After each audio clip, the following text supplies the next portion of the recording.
Et comme vous l'avez compris, c'est la dernière édition de la revue des grandes unes de la semaine. Qu'est-ce que la presse propose ce matin? Découvrons ensemble la nouvelle expression, par exemple, parle de l'opération Épervier, comme bien d'autres journaux. Atanganakuna rattrapé en plein vol, c'est le grand titre du journal. D'ailleurs, l'ancien ministre de l'eau et de l'énergie a été donc arrêté hier après 3 jours de cabale et ramené à Yaoundé comme un bandit de grand chemin. C'est à lire en page 3 du journal, qui parle également des sénatoriales à l'ouest du Cameroun. 8 millions de francs CFA distribués aux électeurs RDPC.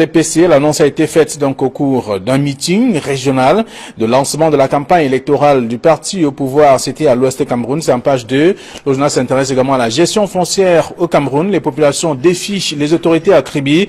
Elles ont démoli d'ailleurs la barrière d'un homme d'affaires qu'elles accusent d'ailleurs de manipuler les autorités de la République en présence, bien entendu, des forces de sécurité. C'est en page 4. Le journal s'intéresse aussi à la journée mondiale de l'eau. Quand l'eau potable demeure rare, la nouvelle expression s'attarde donc ici sur les nombreuses difficultés que rencontrent les habitants de la capitale économique du Cameroun. C'est en page 7 de ce journal. Et on parle également le manque d'eau qui tue, bien sûr. C'est pratiquement 1 million de personnes dans le monde. Une production toute plus, donc qui tue plus les enfants âgés de moins de 5 ans. C'est en page 2 de la nouvelle expression. Et également le journal Info Matin qui est dans les kiosques s'intéresse au sénatorial 2018. Laurent Esso au front dans le littoral. Le chef de la délégation permanente régionale du comité central du RDPC a effectué le tour des 4 départements pour rappeler donc les enjeux qui attendent bien sûr les électeurs. C'est à lire dans le journal en page 4. Le journal parle également du drame des Koulou et Koundou donc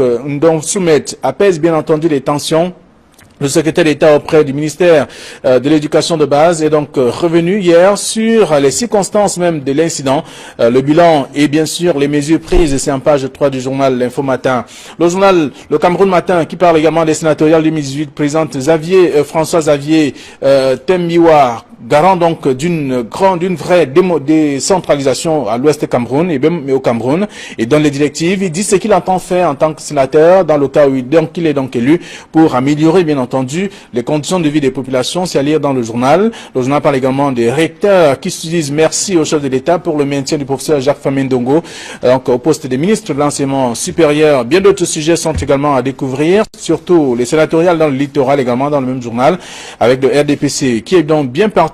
Alors, le du Sahel parle de Amchidé, Boko Haram, donc à l'assaut des tranchées de l'armée. C'est à lire dans le journal. Le journal parle également de Ngaoundéré avec des reportages dans les couloirs insalubres des délégations régionales. Aussi, d'autres informations à lire en page 3. Bogo, l'élite au secours des populations. Et même à Garoua, on parle de 1536 suspects déférés donc au parquet en 2017. C'est en page 5 du journal L'Œil du Sahel, disponible dans les kiosques ce matin. D'autres journaux sont aussi disponibles qui parlent de l'actualité. Le quotidien de l'économie, par exemple, parle du bilan de la loi d'incitation donc à l'investissement au Cameroun. C'est à lire dans le même dossier proposé par le journal. Le journal s'intéresse aussi à la banque avec notamment Jean-Baptiste Bokam qui est attendu à l'Assemblée générale de la BISEC ce jour à Douala. C'est dans le même journal et le quotidien de l'économie. Et puis, émergence qui est dans les kiosques s'intéresse à l'opération Épervier avec une question à la clé. Qu'est-ce qui a changé 12 ans après l'opération Épervier? D'ailleurs, 11 experts se prononcent dans le journal disponible dans les kiosques ce matin. Le journal parle également qu'il y a plus d'une vingtaine de personnes qui sont désormais interdites de quitter le territoire national.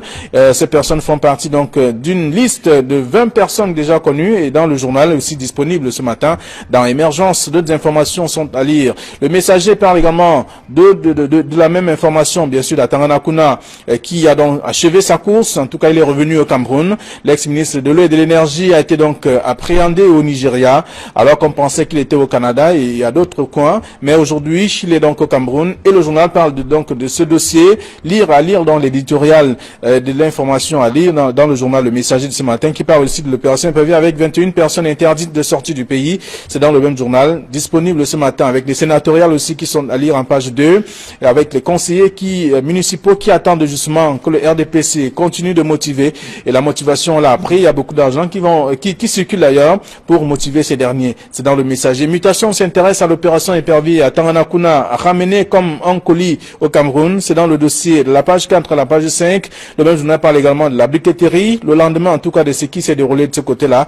La vie après le drame, c'est à découvrir en page 6 de mutation.